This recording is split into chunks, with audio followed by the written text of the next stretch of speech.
Les baisers. Aujourd'hui, j'ai envie de vous faire l'éloge du baiser.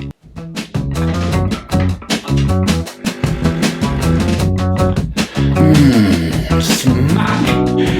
Le baiser. Vous voyez de quoi je parle? Quand vous effleurez ou touchez de vos lèvres quelque part d'une personne ou d'un objet qui les rappelle. Le baiser est vieux comme le monde. Bon, n'exagérons pas, comme l'humanité plutôt. Et il est crucial dans toute relation humaine, soit-il observé d'un point de vue social, amoureux ou religieux. À choix, vous pouvez chercher des infos sur le site du Centre national des ressources textuelles et lexicales ou dans la Bible. Le baiser y est décrit dans ses différents emplois et conventions. Il y a le baiser d'amour, bien entendu. Mais il y a aussi le baiser signe d'affection, d'amitié. C'est lui signe de soumission ou de réconciliation. Il y a le baiser donné en signe de politesse, de déférence, de vénération ou d'humilité, comme quand on se prosterne et on touche des lèvres le sol. Que vous lisiez la Genèse, l'Exode, les Proverbes, les prophètes, les psaumes, les évangiles et les lettres de Paul ou celles de Pierre, le baiser est là. Entre père et fils, entre frères de sang, entre seigneur et serviteur, entre ennemis qui retrouvent une entente, entre frères et sœurs dans la foi. Paul invite à plusieurs reprises les membres des communautés de Corinthe et de Rome à se saluer par un saint baiser. Mais avec le temps, c'est la poignée de main qui a pris le dessus. Aujourd'hui, le corona, comme tout virus d'une façon générale, met un frein à une pratique plus ou moins largement diffuse. Il y en a qui sont tristes de ne plus pouvoir donner ce signe d'affection, d'amitié, de fraternité et de sororité.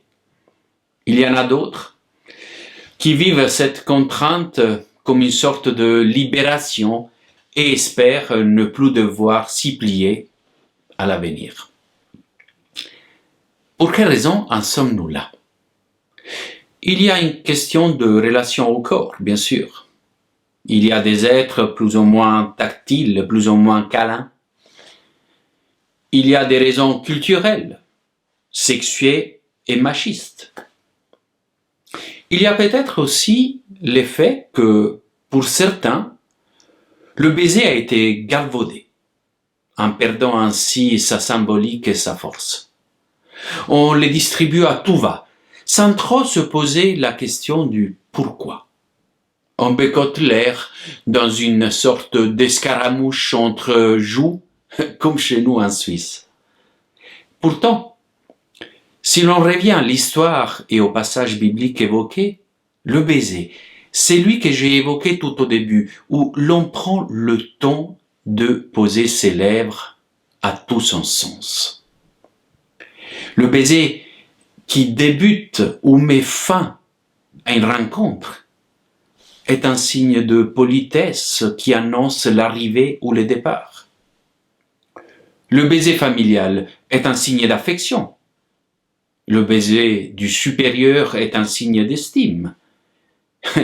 Et le saint baiser est celui de l'accueil communautaire. Et ces baisers-là, on les échange selon les lieux et les cultures, indépendamment du genre des uns et des autres. Les réserver au sexe opposé et leur donner une connotation ambiguë et charnelle qui n'a pas lieu d'exister dans un contexte qui n'est pas celui de l'amour. Alors, ne pas être à l'aise avec le baiser est plus que légitime et relève d'une gêne personnelle dont il est fondamental de tenir compte dans un esprit de compréhension et de bienveillance. Condamner le baiser dans le monde judéo-chrétien signifie balayer d'un revers de main un symbole de vie et d'épée d'origine divine. Alors, dans l'attente de pouvoir se redonner des baisers, prenez soin de vous et des autres. Et à tout bientôt. Au revoir.